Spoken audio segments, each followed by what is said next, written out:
있습니까? 빌닷의 충고 한 번, 소발의 충고 한 번을 살펴보았습니다. 친구들이 그 충고할 때마다 줄기차게 말했던 내용은 무엇이었습니까? 네가 죄 때문에 망했지. 그러므로 회개하라. 그런 정도의 말이었습니다. 그러니까 엘리바스가 2번, 빌닷이 1번, 소발이 1번, 모두 4번 돌아오면서 했습니다. 오늘 빌닷의 충고인데 그들은 철저하게 보응의 원리 하나만 가지고 말했습니다. 하나님이 세상을 다스리시는 이치가 보응의 원리 하나뿐일까요? 그렇지 않습니다. 그것은 하나님의 섭리를 제대로 이해하지 못하는 거예요. 저희가 조직신학에서 하나님의 섭리, 하나님이 하신 일을 크게 3가지로 말씀하잖아요. 신적 작정, 하나님의 작정, 그 다음에 창조, 그 다음에 섭리, 이 3가지로 말합니다. 하나님의 섭리에는 어떤 식으로 섭리하느냐? 라고 했을 때 3가지로 말합니다. 또 보존, 협력, 통치 이런 방식으로 섭리를 이뤄 나가신다 이렇게 말합니다. 하나님은 세상을 다스리실 때 기계적으로 다스리지 않으세요. 그것을 우리가 조금 알고 이해를 해야 됩니다. 그렇지 않고 보응의 원리 하나만 고집한다면 그것은 하나님의 섭리에 대한 무지지요. 무지. 하나님은 보응의 원리로 세상을 다스리십니다. 그러나 보응의 원리 하나로만 다스리지는 않으십니다. 그러므로 하나님께서 보응의 원리로만 다스리는 것으로 믿고 그런 식으로 충고한다는 것은 일단은 그 자체가 잘못된 것이죠. 제대로 알지 못하면서 다 아는 것처럼 말하는 것이죠. 엘리바스도 빌닷도 또 소발도 다 그런 식으로 했습니다. 저는 보응의 원리가 있다고 믿어요. 진짜로 믿습니다. 확실하게 믿어요. 그래서 억울하고 속상할 때가 있지만 다투기보다는 맡길 때가 많습니다. 특히 여러분도 그러지 않습니까? 장로님하고 집사님하고 의견 다툼이 생기면 누가 약자가 됩니까? 장로님이 약자지요. 권사님하고 집사님하고 말이 붙으면 누가 약자입니까? 권사님이 약자예요. 목사하고 교인들하고 말이 붙으면 누가 약자일까요? 목사지요. 저는 그래요. 저는 그럽니다. 그래서 할 말도 많고 또 말로 설득하는 것도 설득하면 할수록 더 오해가 깊어져 버릴 수가 있기 때문에 그냥 참고 맡기고 말 때가 많습니다. 참아버리고 그냥 하나님께 맡겨버립니다. 어떤 때는 기도 중에도 하나님 이 일은 제가 해결할 문제가 아닌 것 같습니다. 저는 하나님께 맡깁니다.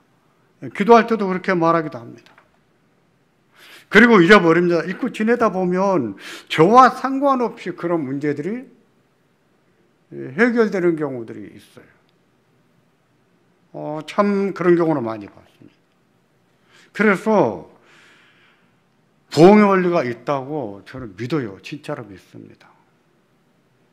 또 그렇지 않더라도 저는 누구한테 너무 무모하게 하지 마라. 너무 힘들게 하지 마라. 좀 너그럽게 하라. 제가 나이가 들면서 철이 좀 더 들어서인가 몰라도 갈수록 그런 생각이 더 많습니다. 왜냐하면 꼭 보응이 아니다 할지라도 사람이 살다 보면 무슨 일을 만날지 알 수가 없어요. 지금 이 나이까지 별일 없이 살다 해도 70에 무슨 일을 만날지 75세에 무슨 일을 알 수가 없습니다. 진짜 몰라. 근데 그때 딱 그런 일을 당하고 나면 뭐가 생각이 날까요? 무슨 생각 날까요? 내가 남한테 무례하게 한 것, 남한테 모지게 한 것, 이런 게 생각나고 하지요. 그것 때문에 내가 벌을 받았나, 이런 생각이 들지 안 들겠어요. 부흥의 원리가 아니더라도 우리는 살다 보면 그런 일을 겪을 수 있어요. 그래서 남한테 너무 모질게 하지 마라. 좀 알아도 좀 모른 척 해주고, 좀 봐도 못 본 척 해주고, 그래야 될 때가 많습니다. 제가 동네에 살다 보니까 술이 이만큼 해서 돌아다니면서 그런 분도 계세요. 또 담배 피다가 목사가 오는 거 보면 담배를 탁 이렇게 감추고 이런 분도 계시고 그렇습니다. 저는 그냥 못 본 채 합니다. 못 본 채 하고 지나가고, 이제 술 한잔 잡수셨어도 제가 그냥 이렇게 반갑게 이렇게 해줍니다. 그렇게 좀 많이 못 본 채 하려고 해요. 아는 채 해놓으면요, 그 사람들이 얼마나 민망하겠어요. 교회 나오기 얼마나 힘들겠어요. 정말 그래야 될 때가 많은 것 같아요. 때문에 좀 너그럽게 해도 괜찮습니다. 너그럽게 하는 것이 그게 뭐예요? 그게 사랑입니다. 목사님, 그게 무슨 사랑입니까? 마음에 하나도 감동도 없는데. 본래 아가페 사랑이라고 하는 것은요, 감정보다 지적인 사랑이에요. 아가페 사랑. 성경을 보면 그런 예를 볼 수 있는데, 근데 저희를 가르쳤던 홍창필 교수님도 그분은 세계적인 석학입니다. 우리 노윤성 목사님과 동기세요. 동기생이신데, 그분은 그때 고신 졸업하고 미국으로 유학 가셔서 미국 대학교에 교수로 바로 발탁이 되셔서 평생 미국에서 사신 거예요. 그리고 은퇴해서 박윤선 박사님이 합신으로 모셔가지고 합신을 가르치셨는데 한국말을 거의 못하셨습니다. 이제 강의 듣다 보면 막 답답하죠. 학생들이 필수 과목만 듣지 선택 과목 잘 안 들어요. 근데 그분 강의는 주옥 같은 강의. 제가 산상보훈 설교를 하지 않았습니까? 저 산상보훈 책은 그분 책이 중심이었어요. 산상보훈 책 한 20권을 모았습니다. 읽어봐도 그분만한 책이 없어요. 그런 석학이세요. 그분은 책에 보니까 그런 거를 써놨더라고요. 아가페 사랑이라고 하는 것은 감정적이보다는 오히려 좀 지성적으로. 다시 말해서 마음으로는 용서하고 싶지 않아요. 마음으로는 사랑하고 싶지 않아요. 근데 내가 원수라도 사랑하는 것이 하나님의 뜻인 줄 알기 때문에 사랑하는 거예요. 이게 뭐예요? 아가페라는 거예요. 그게 아가페 사랑이에요.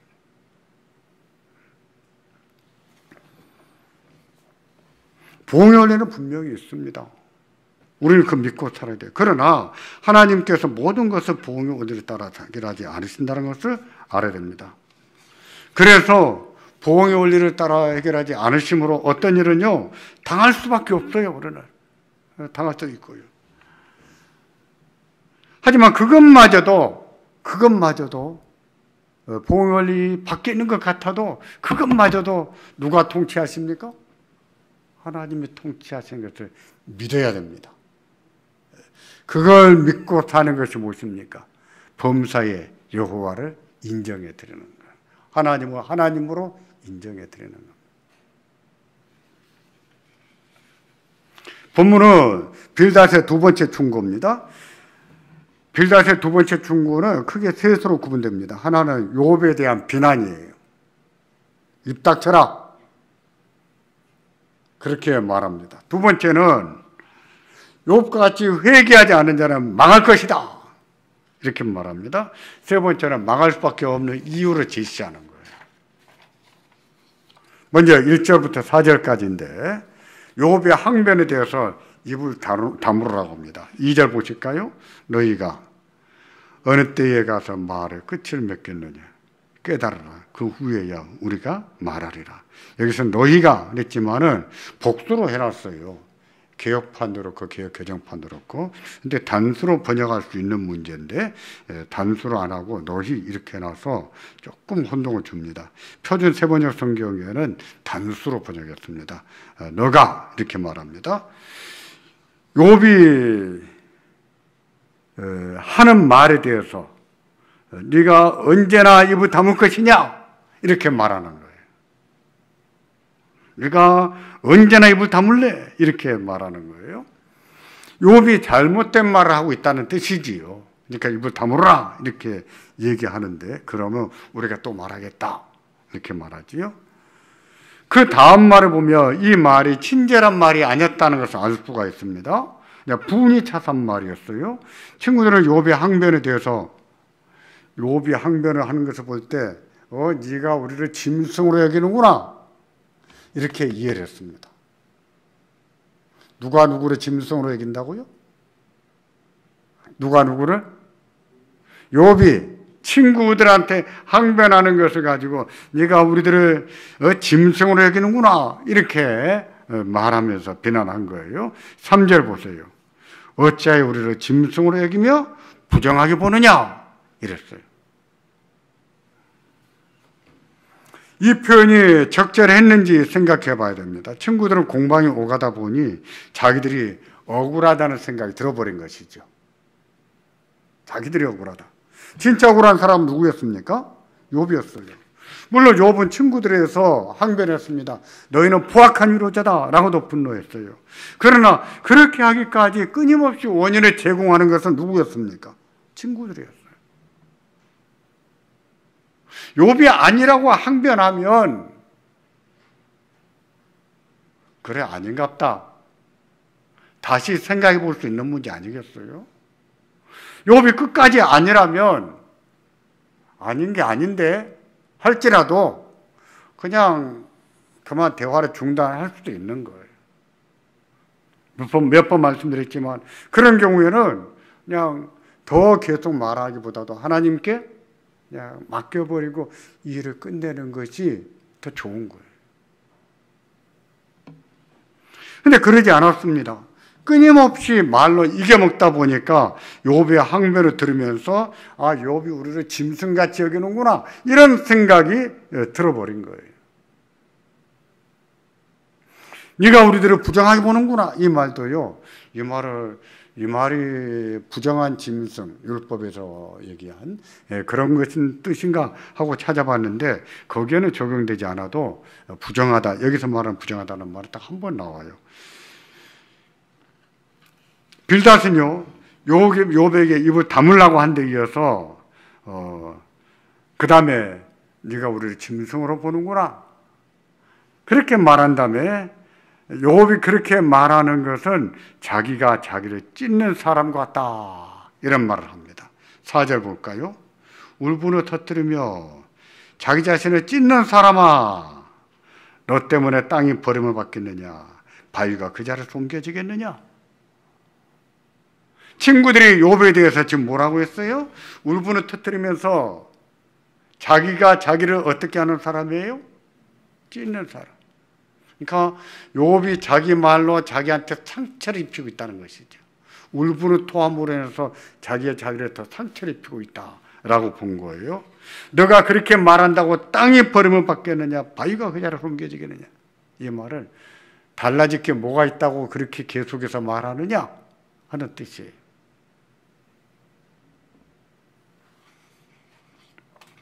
그런 것이었을까요? 욥의 항변은 욥이 자기가 자기를 찢는, 다시 말해서 자상을 입히는 말이었을까요? 저는 그렇게 생각하지 않습니다. 친구들의 충고를 살펴보면서 느낀 것은 친구들의 충고가 너무 모질게 충고한 거였습니다. 진짜 친구라도요 이렇게 충고해버리면 다 원수됩니다. 말 이렇게 하면 안 돼요. 그런 모진 말을 들으면서 대응하지 않고 참기만 한다면 오히려 그게 더 상처가 될 수가 있다고 했었죠. 욥이 그렇게 힘든 가운데서도 견딜 수 있는 이유는 뭐라고 했습니까? 욥은요 친구들이 가만 건들지 않고 그냥 내버려둬도 힘든 사람이에요. 찾아오지 않았으면 더 좋을 뻔했어. 차라리 친구들이 충고하지 않고 가만히 있어도 지금 자기는 너무 힘들어요.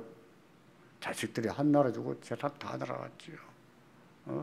마누라는 가서 하나님을 저주하고 죽어라 그러지요. 몸은 온몸 만신이 돼버렸죠. 자기 생각에 내가 이러다 죽겠구나 하는 생각도 들었습니다. 그냥 가만 놔둬도 힘든 사람이에요. 근데 힘든 사람에게 와가지고 충고한답시고 모진 말을 해 댑니다. 견딜 수 있겠어요? 못 견디지요. 그나마 욥이 견딜 수 있었던 것은 친구들한테 항변도 했고 또 하나님 앞에 탄식도 했기 때문에 견딜 수 있었다고 생각해요. 저는 그렇게 생각해요. 우리가 어느 정도의 문제는 그냥 말하지 않고 그냥 이렇게 상대하지 않음으로 견딜 수 있어요. 근데 일이 너무 힘들면 또 너무 힘들 때는 그럴 때는 말하지 않으면 더 힘들 수 있어요. 말을 함으로 더 쉽게 이길 수도 있는 거예요. 탄식은 그런 거 아닙니까? 욥의 탄식이 한 번, 두 번으로 끝나지 않아요. 친구들한테 항변한 다음에 꼭 하나님 앞에 기도하지 않았습니까? 그 기도의 상당 부분은 탄식이에요. 기도입니다. 기도. 그렇기 때문에 견딜 수 있는 것이었죠. 친구들의 한 말을 보면은요, 마치 아이들한테 너는 못생겼어, 너는 틀렸어, 너는 살 필요가 없어, 너는 죽어도 괜찮아. 이런 식으로 말하는 것 같은 거예요. 한번 사람 하나 세워놓고 이렇게 말해 보십시오. 아기 때부터 너는 못생겼어, 너는 틀렸어, 너는 절대 못될 거야, 잘 안 될 거야, 너는 분명히 망할 거야, 너는 살 필요도 없어, 너는 죽어도 괜찮아. 이렇게 말해 보세요. 얼마나 죽고 싶겠어요. 그럴 수 있습니다. 자존감이라고 하는 것이 절대적인 것이 아닙니다. 한번 자존감이 높아졌다고 해서 언제까지나 높아지는 것이 아니에요. 자존감도요, 높았다가 툭 떨어질 수 있어요. 자기 형편과 자기 상황과 이런 말들 때문에.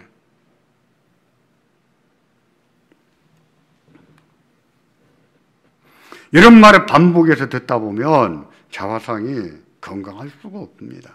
스스로 무너지는 것이.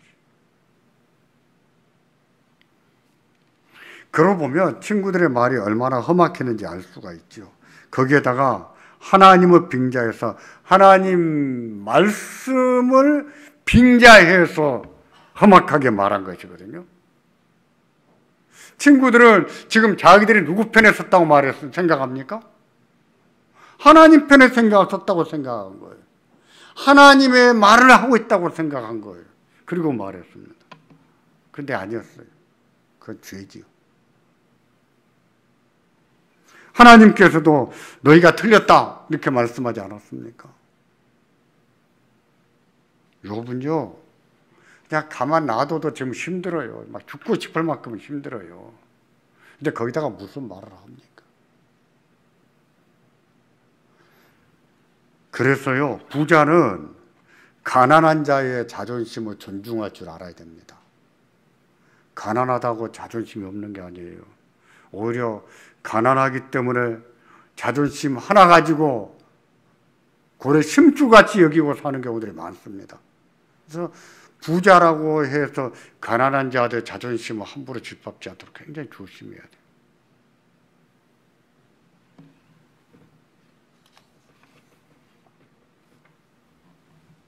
교회도 마찬가지예요. 아픔을 겪는 사람들이 있어요.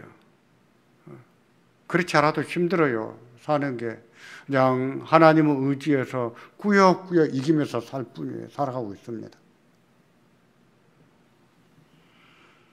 그런 사람들에 대해서는요, 더 많이 배려하고 좀 더 져줘야 돼요. 너무 그런 사람들을 이겨먹으면 안 됩니다. 그렇지 않아도 그분들이 힘들어요. 조금 져주셔도 괜찮아요. 져줄 줄 아는 것이요, 믿음이에요. 져줄 줄 아는 것은 뭡니까?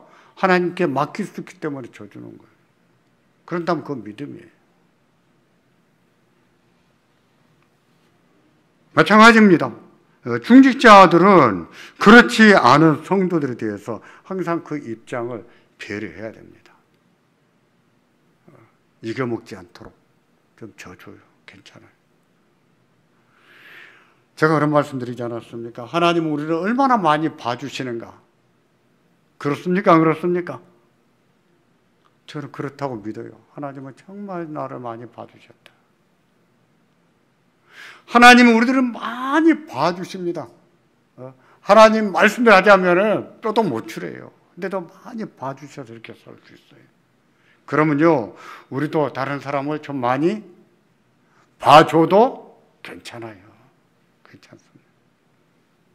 그게 무엇입니까? 긍휼히 여김을 받는 자가 긍휼히 여김을 받는 것이죠. 18장 5절부터 7절까지는 욥과 같은 자는 망할 수밖에 없다 하는 말을 합니다. 5절을 보겠습니다. 악인의 빛은 꺼지고 그의 불꽃은 빛나지 않을 것이에요. 그의 장막 안의 빛은 어두워지고 그 위의 등불은 꺼질 것이에요. 그의 활기찬 걸음이 피곤해지고 그가 미련한 꾀에 스스로 빠질 것이니 악인의 빛은 꺼지고 그의 불꽃은 망하게 된다고 했습니다. 그 말은 맞습니까? 틀립니까? 맞는 말이에요. 하나님의 심판이 있기 때문에 악인들은 망할 겁니다. 그런 사실이 여기에 4번이나 있어요. 18장 5절에 평행법으로 2번, 6절에 평행법으로 2번, 4번 했습니다. 이렇게 같은 말을 4번씩 했다는 얘기인 건 뭐예요? 강조고 확정적으로 판결해버린 겁니다. 그러면 여기에서 친구들이 말하는, 빌닷이 말하는 악인은 누구를 말할까요? 욥이었죠. 욥에 대해서 자기 말로 자기가 자상을 입힐 것이라고 했는데 여기에서는 욥을 가리켜서 악인은 반드시 망할 것이다 이렇게 말합니다. 그러면서 욥이 한 말에 대해서 그가 미련한 꾀에 스스로 빠질 것이다. 그 말 자체는 맞습니까? 틀립니까? 맞는 말이에요. 맞는 말이에요. 자기 꾀에 자기가 스스로 빠질 수 있어요. 그래서 말입니다. 사람이 너무 많은 원칙과 너무 많은 법을 만들면 안 돼요. 자기도 지킬 수 없는 원칙들. 자기도 못 지킬 법을 너무 많이 만들면 안 돼요. 그건 스스로 무덤 파는 겁니다. 나중에 자기가 한 말에 자기가 걸려 넘어져요. 그래서 조금 너그럽게 해도 괜찮아요. 너그럽게.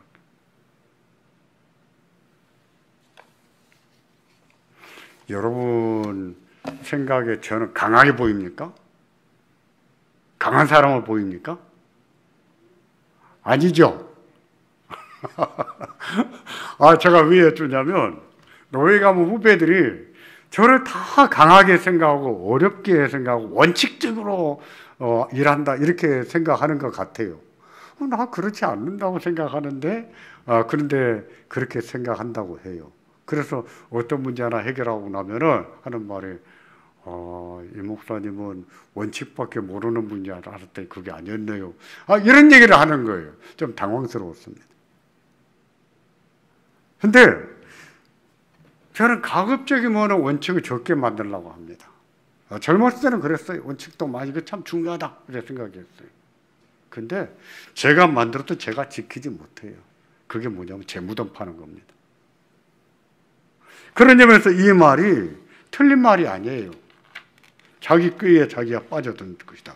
맞는 말입니다.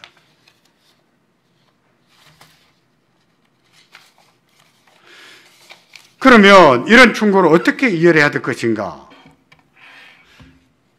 만일에 친구들이 진지하고 사랑으로 충고했다면 이렇게까지 말했을까요? 친구들 마음속에 욥에 대한 그 애틋한 마음, 저 진지하고 좀 사랑스러운 마음으로 충고했다면 이런 식으로 전개가 됐을까요? 오히려 말입니다. 마음에 분노가 가득 차가고 요거 봐라, 지 잘못한 것도 모르고 까부네? 이런 식의 마음이 있었기 때문에 끝장을 보려고 하는 그런 충고가 되지 않았을까요? 제가 보기에는 그래요. 그냥 하다 보니까 마음에 분노가 가득해졌고 미움이 가득해졌습니다. 그렇게 돼버리면요, 충고가 안 되지요. 충고가 안 됩니다. 저도 잘할 때가 있는가 하면 못할 때가 있어요. 집사람이 잔소리하면 어떤 때는 막 대꾸합니다. 근데 어떤 때는 그냥 방에 가서 엎드려서 기도해버립니다. 하나님, 저 입 좀 막아주십시오. 그럴 때도 있어요. 그러면 거짓말같이 말을 안 할 때도 있더라고요. 야, 좀 신통하다 하고 느낄 때예요. 그래서 제가 예비가정 교육할 때 그런 말을 꼭 합니다. 야, 싸울 일이 있으면 일주일 동안 기도해보고 싸워라. 그러면 다 이렇게 말합니다. 목사님, 성질 나는데 어떻게 일주일에 기도하고 싸웁니까? 다 그렇게 말해요. 근데 우리 정성환 씨의 부인 김인혜 성도 있잖아요. 김인혜 오늘 이제 퇴원합니다. 김인혜 성도가 그런 말해요. 목사님, 우리 친정 엄마가 똑같은 말씀을 하십니다. 그래서 그랬습니다. 야, 너희 어머니는 진짜 목사 같은 어머니시다. 제가 그랬습니다. 나도 나같이 말하는 사람은 처음 봤다. 그랬어요. 정말 그래요. 그런 겁니다. 사람이 충고가 필요해요. 해야 될 때가 있어요. 있는데 마음에 미움과 분노가 차서 충고를 해버리면 그것이 이미 충고가 아닙니다. 18장 8절부터 21절까지는 악인이 망할 수밖에 없는 이유를 제시하는 겁니다. 8절부터 19절까지는 망할 수밖에 없는 이유를 제시하는데 결국 누가 망할 수밖에 없다는 것이죠? 악인이. 그 악인은 누구라고 쓰였습니까? 욥이지요. 8절부터 11절까지 올무와 덫에 걸릴 것이라고 합니다. 8절 보겠습니다. 이는 그의 발이 그물에 빠지고 올감에 걸려들며 그의 발 뒤꿈치는 덫에 치이고 그의 몸은 올무에 얽힐 것이며 그를 잡을 덫이 땅에 숨겨져 있고 그를 빠뜨려 함정의 길목이 있으며 이는이라고 하는 말은요, 마치 뭐뭐처럼, 왜냐하면 그런 뜻이에요. 이는 그 원인을 밝히는 말입니다. 따라서 18장 8절부터 악인이 망할 수밖에 없는 이유를 제시하는데 19절까지 제시해요. 왜 이렇게 망할 수밖에 없는 이유를 많이 제시했을까요? 빌닷단에는 욥을 경고하기 위한 것인데 욥을 항복시키려고. 여기에 제시한 그물, 올가미, 덫, 함정은요, 짐승을 잡는 데 사용하는 기구였습니다. 근데 고대에서는 전쟁에서도 이런 것들을 사용했어요. 그와 같은 것들에 걸리면 어찌 됩니까? 죽지요.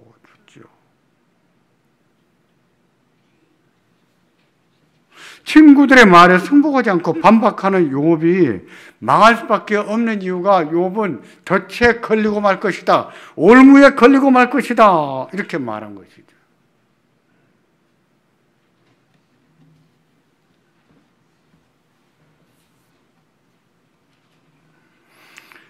이런 말도요, 정말 서로가 교감하는 사이, 서로가 사랑한다고 하는 그런 교감, 인식이 있는 상태에서는요, 뭐 할 수 있는 말이죠. 너 그러다가는 죽을 수 있어, 망할 수 있어. 근데 서로 교감이 안 돼요. 자기를 사랑한다고 생각도 안 합니다. 이제 그런데 그 사람이 나한테 이런 충고를 해요. 너 그러다가 망해, 너 죽어. 이런 말이 적절한 충고가 될까요? 아니에요.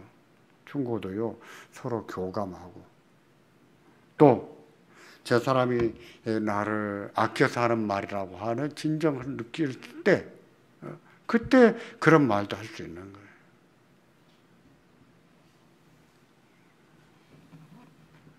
(11절부터) (14절까지는) 기근과 재앙과 질병으로 망할 것이라고 합니다. 같이 보겠습니다. 무서운 것이 사방에서 그를 놀라게 하고 그 뒤로 쫓아갈 것이며 그의 힘은 기근으로 말미암아 쇠하고 그 곁에는 재앙이 기다릴 것이며 질병이 그의 피부로 삼키리니 곧 사망의 장자가 그의 지체를 먹을 것이며 그가 의지하던 것들이 장막에서 뽑히며 그는 공포의 왕에게 잡혀가고 11절에 무서운 것이 사방에서 그를 놀라게 한다고 했습니다. 무서운 것은 무엇일까요? 히브리 말에서 이 말은요, 공포, 파멸, 재난 그런 뜻이에요. 그 뒤에서 쫓아간다고 했는데 이것을 표준 세번역에 보면 이렇게 번역했어요. 죽음의 공포가 갑자기 그를 엄습하고 그를 시시각각으로 괴롭히며 잠시도 그를 놓아주지 않을 것이다. 이 무서운 것은 무엇일까요?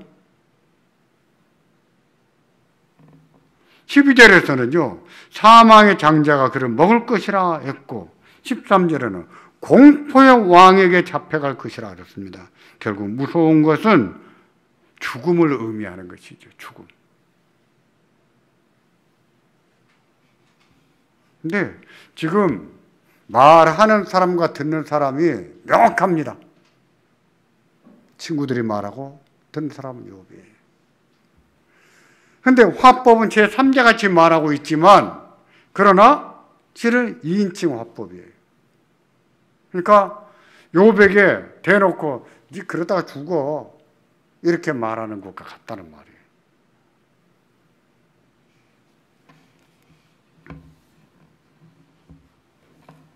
사실 죽음에 대한 공포는요, 욥도 이미 한 말입니다.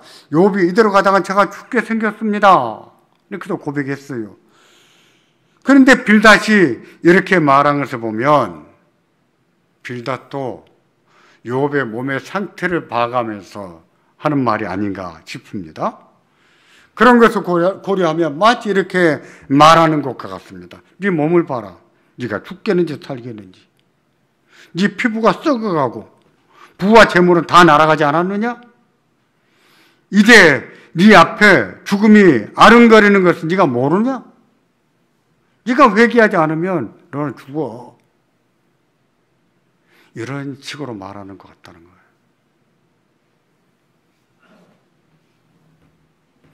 그러고 보면 욥과 욥의 친구들의 대화가 얼마나 격렬했었는가를 엿볼 수가 있죠. 보통 우리는 이렇게까지 뭐 부부가 이혼을 각오를 하고 싸우면 이렇게까지 싸워도 이렇게 싸울 일은 거의 있습니까? 없습니까? 거의 없죠. 이렇게 대화할 일이.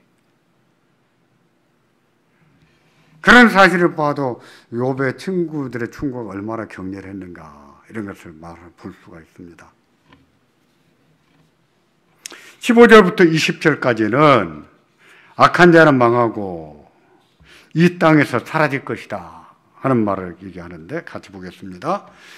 그에게 속하지 않은 자가 그의 장막에 거하리니 유황이 그의 처소에 뿌려질 것이요 밑으로 그의 뿌리가 마르고 위로는 그의 가지가 시들 것이며 그를 기념함이 땅에서 사라지고 거리에서는 그의 이름이 전해지지 않을 것이며 그는 광명으로부터 흑암으로 쫓겨 들어가며 세상에서 쫓겨날 것이며 그는 그의 백성 가운데 후손도 없고 후예도 없을 것이며 그가 거하던 곳에는 남은 자가 한 사람도 없을 것이라. 그의 운명에 서쪽에서 오는 자여 동쪽에서 오는 자가 깜짝 놀라리라. 15절과 16절은 악인은 이 땅에서 망하여 사라질 것이라고 했습니다. 이 말은 죽고 없어질 것이라 하는 뜻이에요. 17절은 그가 사라져도 기억하는 사람도 없을 것이라고 했어요. 제가 한번 말씀드렸지요. 지혜서에서는 기억한다는 말이 굉장히 중요한 의미를 가지고 있다고.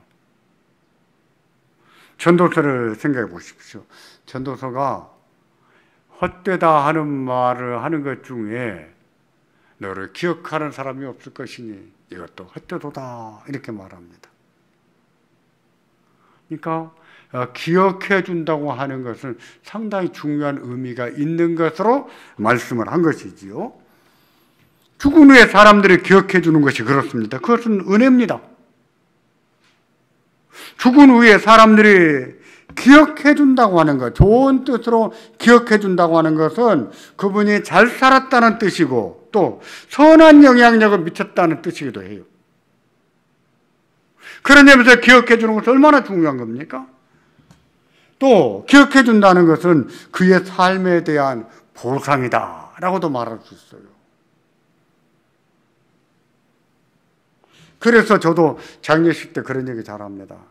너희 어머니가 너희 아버지가 어떻게 너희들을 키운 것을 잊지 마라. 잊지 마. 꼭 기억해라. 이런 얘기를 곧잘 합니다. 그게 중요한 거예요.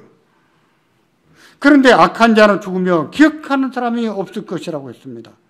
그 말은 그만큼 허망하다는 뜻이에요.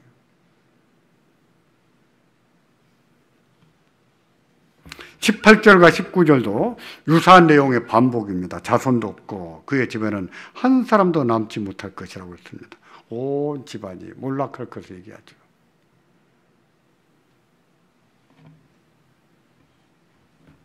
앞에서 언급했습니다마는 여기에서 악한 자는 누구를 의미할까요? 누구예요?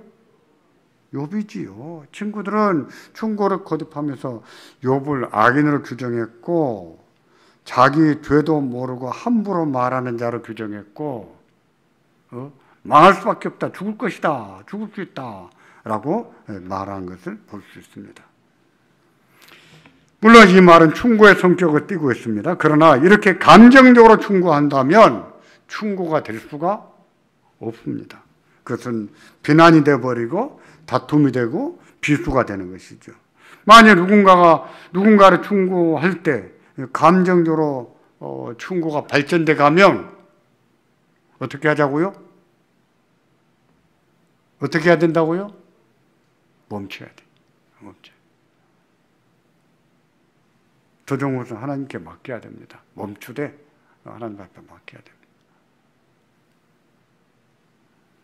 그러고 보면 욥이 진짜 곱으로 힘들었다 하는 것을 볼 수 있어요. 말씀드린 것처럼 그냥 가만 놔둬도 힘들어요. 가만 놔둬도 힘든 사람은 와서 충고한답시고 더 괴롭고 더 힘들게 만듭니다.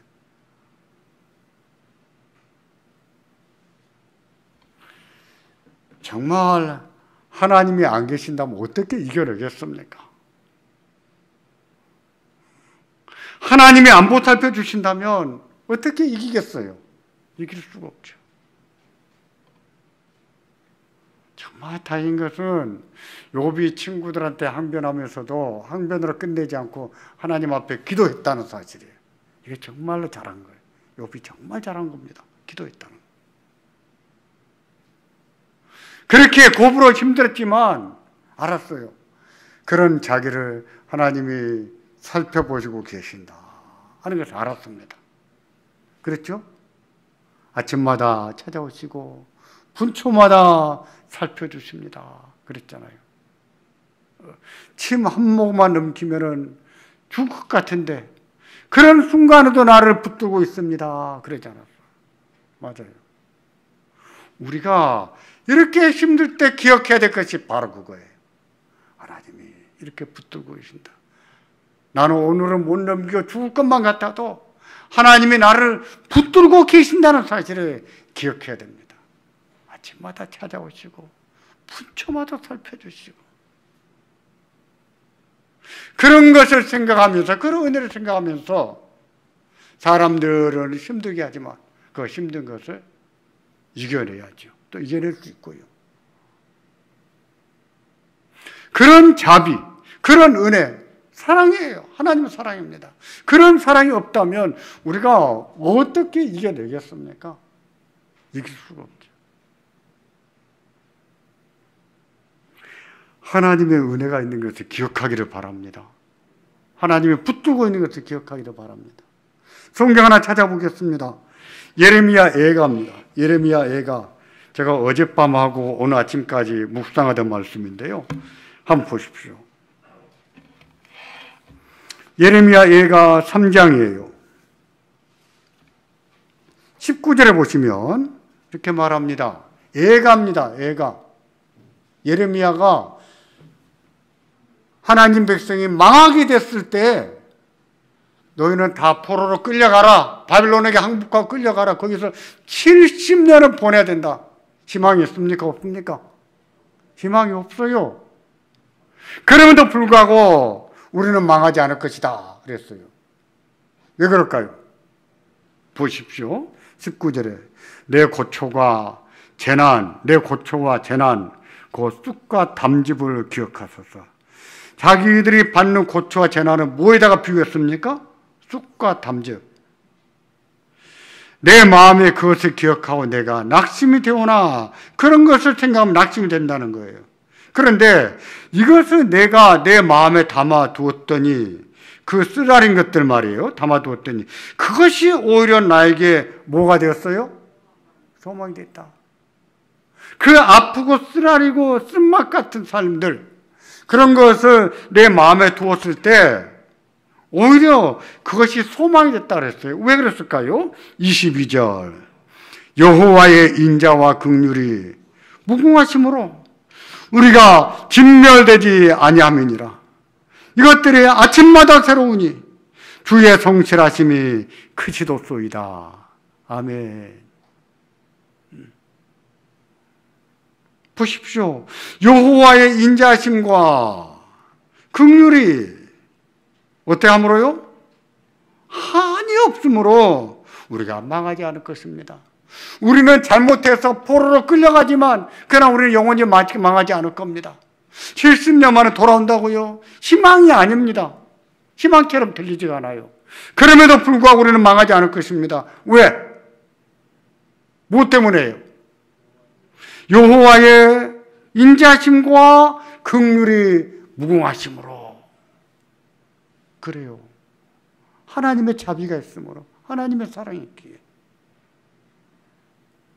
이에 대해서 23절에는 이것들이 하나님의 사랑이죠. 인자와 긍휼이 아침마다 새로우니 주의 성실하심이 크시도이다. 아멘. 그래요.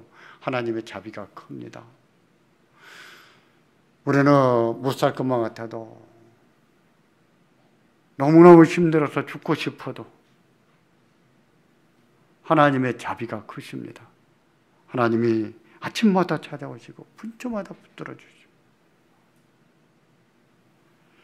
하나님이 아침마다 새롭게 하십니다. 이 말은 아침마다 그 인자심과 긍휼로 새롭게 은혜를 베푸신다는 뜻이에요. 아침마다 새롭게 하십니다. 하나님의 인자가 크신 것을 기억하기를 바랍니다.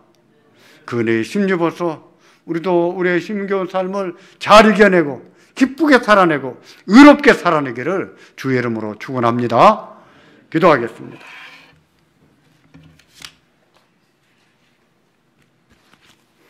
하나님